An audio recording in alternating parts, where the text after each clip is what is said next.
the Entebbe State House, where he assured them of the government's commitment to enhance salaries of medical practitioners and other scientists. The president highlighted that his government was focused on developing Uganda using a science-led development strategy. The Minister for ICT and Cabinet spokesperson Dr. Chris Baryomusi, while addressing the press, says that Cabinet has finally approved the proposed enhanced pay for scientists, including all health practitioners and science teachers. One of the issues which we discussed was a paper presented by the Minister of Public Service,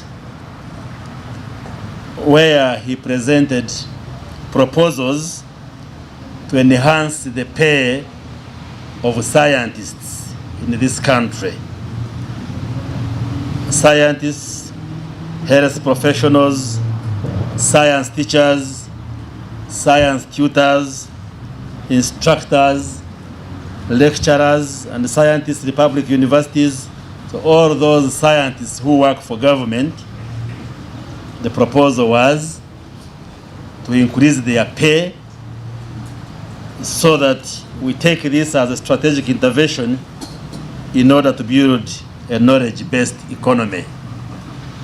And maybe to expound on this, that our intention as government is to raise the pay of all the public servants.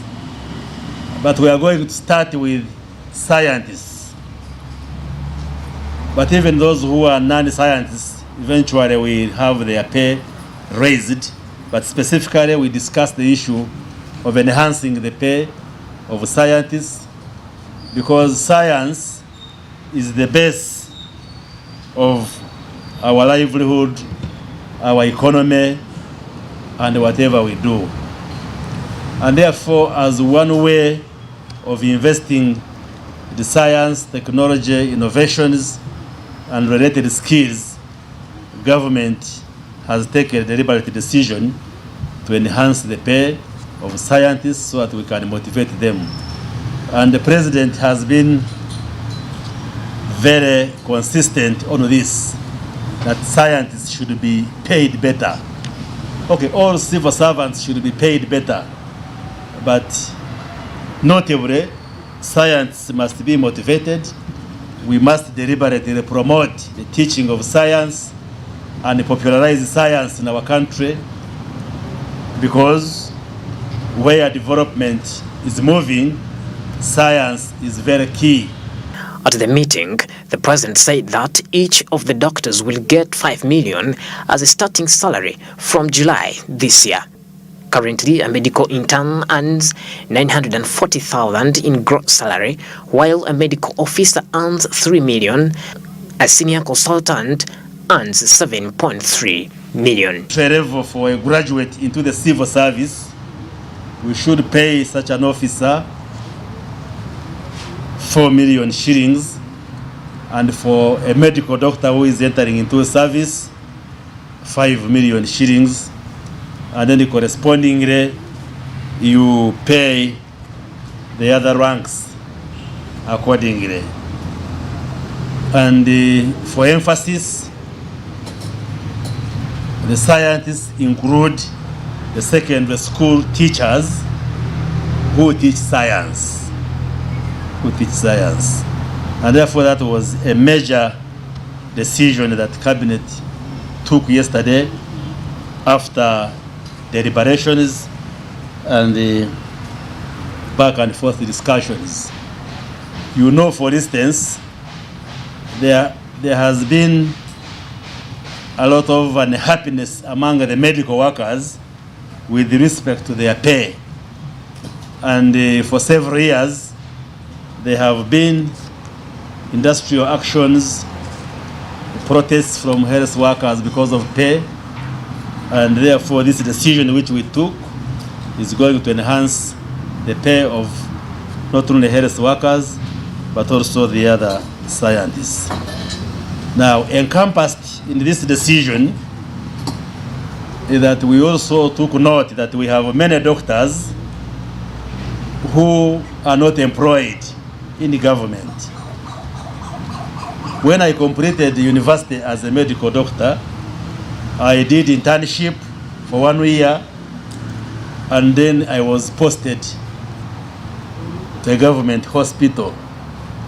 But today, because of decentralization and other policy changes, when the doctors and other health professionals complete internship, it is not automatic that they get posted. They have to wait for adverts from hospitals and districts in order for them to go through interviews and get recruited. We also took a decision that we are going to employ our doctors down to the level of a health center 3. In the press statement that was issued in June 2021, Museveni told the doctors that his government will continue to improve the training and remuneration budget for the scientists so that the country can be able to train and retain them for their crucial role in the development and sustainability of the country. He called on the National Council for Higher Education to advise the government on the type of scientists the country needs most and ensure that those are the ones that these institutions produce. On medical professions, Museveni reaffirmed the government's position to pay doctors $5 million as their starting salary and also proposed an enhanced pay for intern doctors. Pedson Mumbere, Smart 24.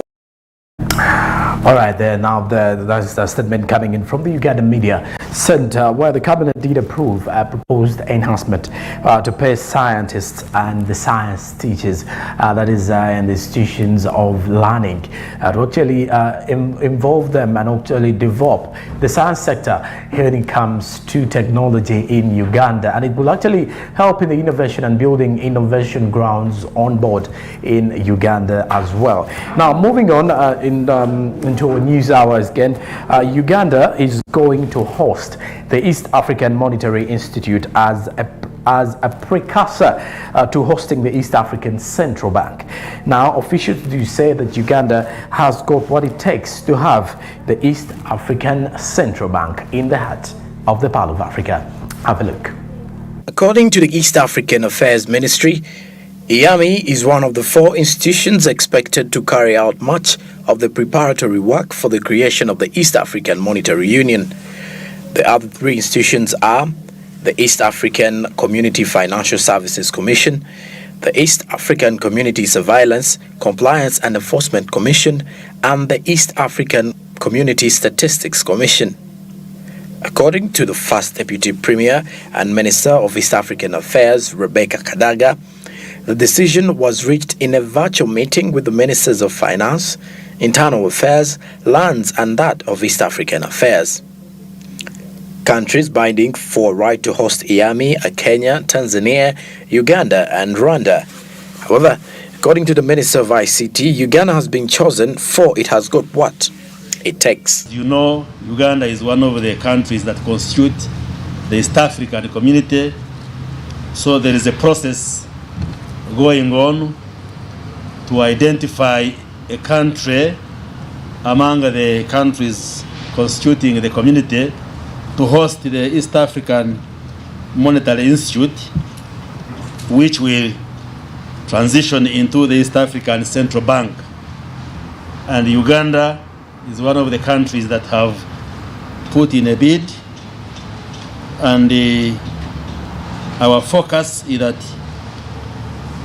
Uganda should be considered to take this opportunity so that we become a central hub of crucial economic activities with significant multiplier effects.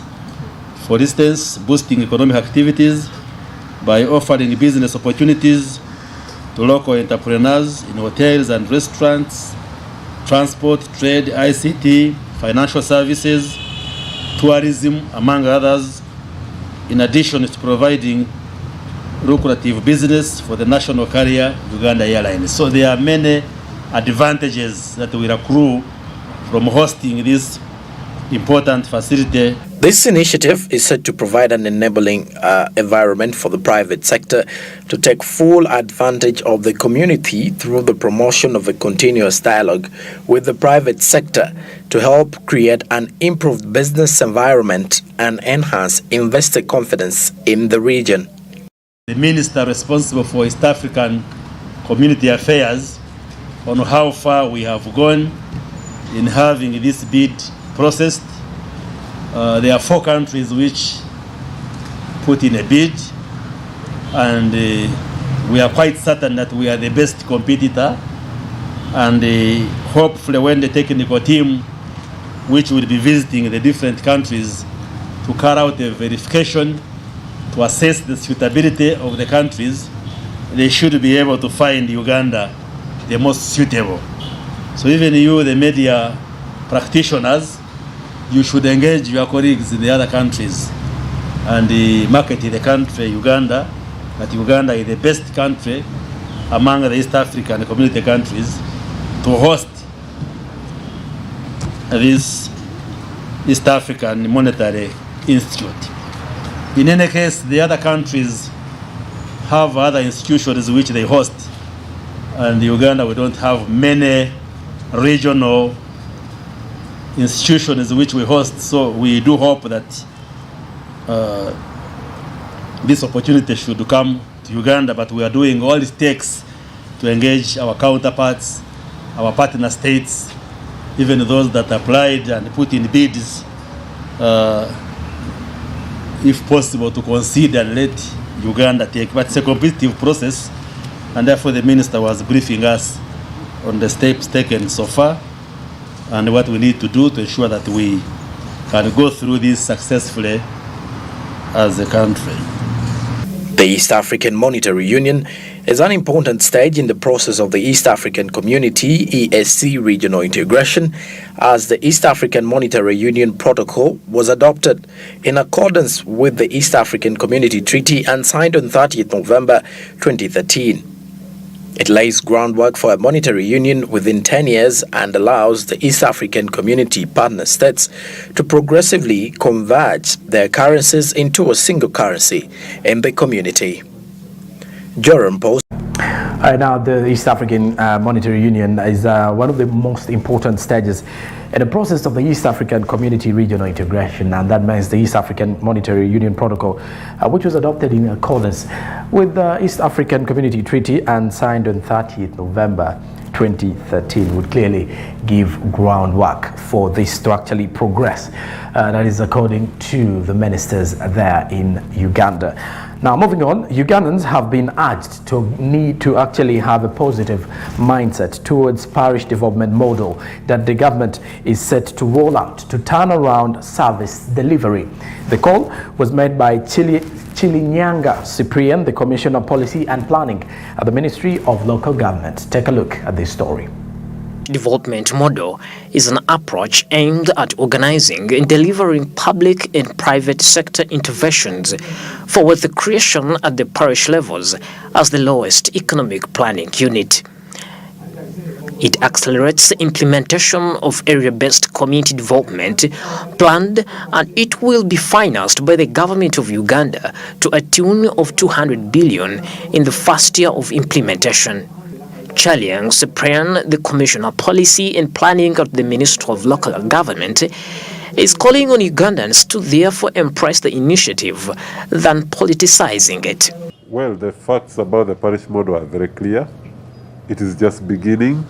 It's supposed to begin this, it's actually beginning this financial year. And so the ideas are very clear.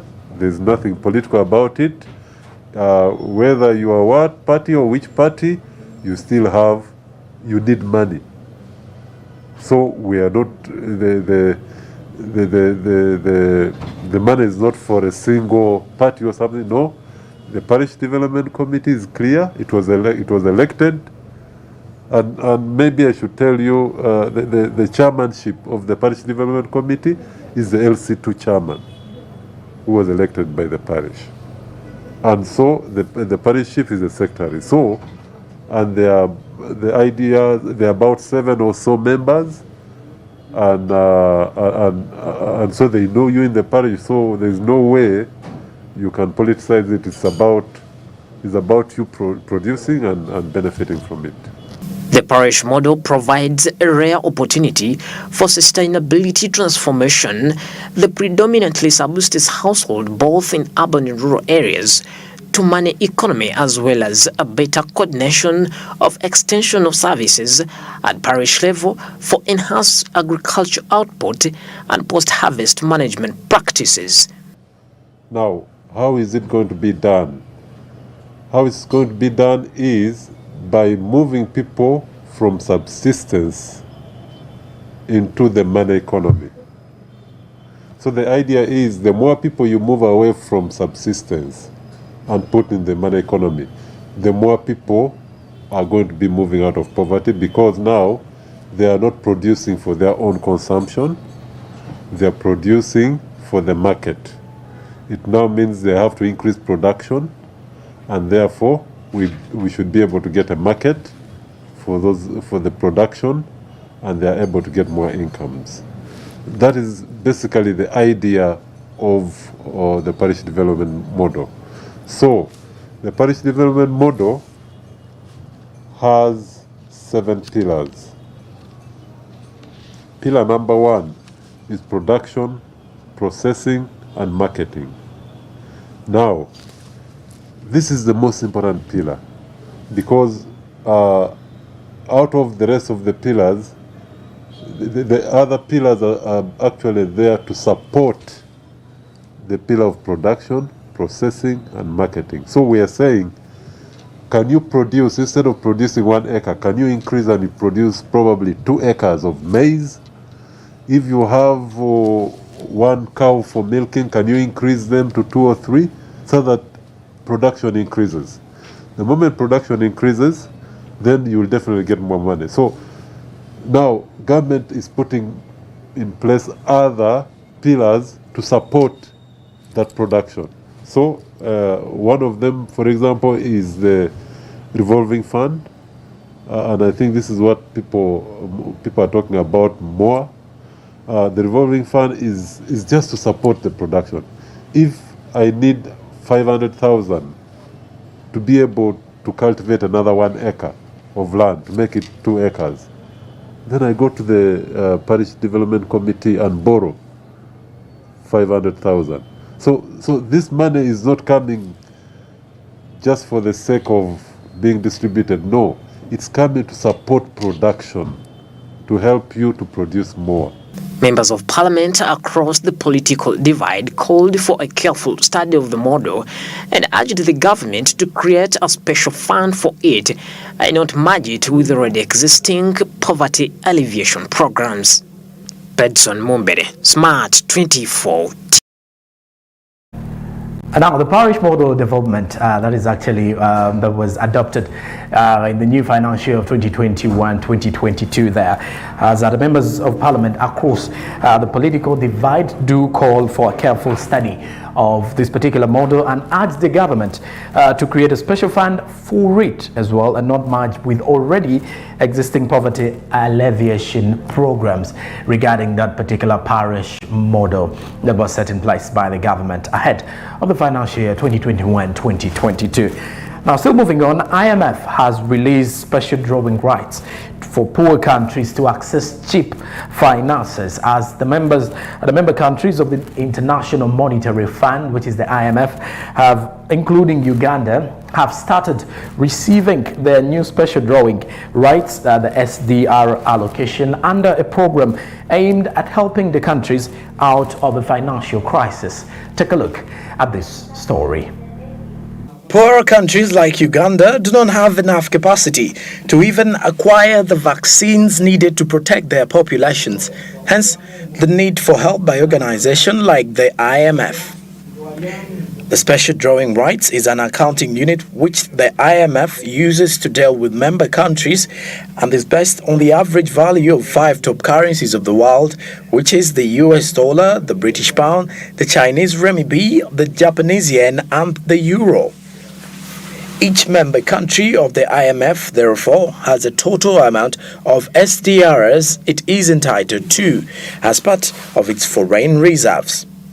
When the IMF allocates SDRs to countries, it means that the countries are in a bigger financial crisis that can mortgage the asset, which is SDR, to less impacted or richer countries which have available cash for exchange.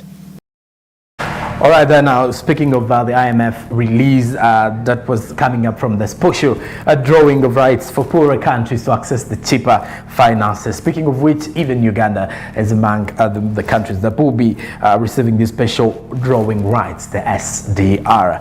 All right, now as we do end with news hour here in SMB, we're heading to a letter that was addressed by the Bank of Uganda, which was actually addressed on the 20th of August 2021, and it was a circular to all chief executives of the commercial banks in Uganda, that is to the credit institutions and micro deposit taking institutions. This was a letter by the Bank of Uganda that was addressed to those particular institutions. Now it did go by with the reference that says consultative meeting on proposed increase in the paid up capital requirement of commercial banks, credit institutions and micro deposit taking institutions. Now, in accordance with section 26(5) of the Financial Institution Act 2004 and section 15(3) of 15(3) of the Micro Deposit Taking Institutions Act of 2003, the Bank of Uganda intends to increase the minimum paid up capital requirements for commercial banks, credit institutions, the CIs, and the microfinance deposit taking institutions, the MDIs. And under the current legal framework, the paid up capital for commercial banks stands at 25 billion Ugandan shillings as last revised in 2010, and 1.1 billion shillings for credit institutions and 500 million shillings for the MDIs, that is the micro deposit taking institutions. Now, meanwhile, this was also last revised in 2004 and 2003, respectively. Now, consequently, the increase in paid-up capital is long overdue and is intended to match the dynamism in the economy, as well as incentivity shareholder commitment, and also enable institutions to withstand shocks and to converge with regional peers, amongst whom Uganda effectively has the lowest paid-up capital. And also this means that the proposed increase is paid-up capital requirements as follows. Now, we do start with the commercial banks, where their current is 25.0 billion Ugandan shillings, and the proposed is 150 billion Ugandan shillings. Meanwhile, the credit institutions do have their current standing at 1 billion Ugandan shillings, but their proposed will be 25 billion Ugandan shillings. Now, the MDIs, the micro deposit taking institutions, do have a current standing at 0.5 billion Ugandan shillings, and now their proposed is 10 billion Ugandan shillings. Now, the Bank of Uganda is currently undertaking consultations with relevant stakeholders on the proposed increment in these particular institutions, and accordingly, this is to invite you to a meeting scheduled. That was to invite them for a meeting scheduled on Thursday, 26th August 2021, this particular week at 11 a.m. via Microsoft Teams to discuss the matter. Now, kindly forward the names of the persons who will be attending to the meeting to Mrs. Jacqueline P.N. Chigonya at jnnansamba@bankofuganda.or.ug. And finally, the person who did sign on this particular letter is Tumwebine Twinimanzi. Dr. Tumwebine Twinimanzi, actually there is the executive director of the supervision at the bank, the director of financial stability at the Bank of Uganda. This is actually a letter that was actually set to address the commercial banks, credit institutions, and micro deposit taking institutions, as well as at a consultative meeting on the proposed increase in paid up capital, capital requirement of commercial banks and other credit institutions as well. That is courtesy from the Bank of Uganda. So definitely, if you belong to any of those institutions, and this is a letter addressed to you following a proposed increment by the Bank of Uganda. All right, now that brings us to the end of our news hour this particular moment here on SMB. Now, coming up shortly after the break is an expert analysis with Rita Cavagniolo.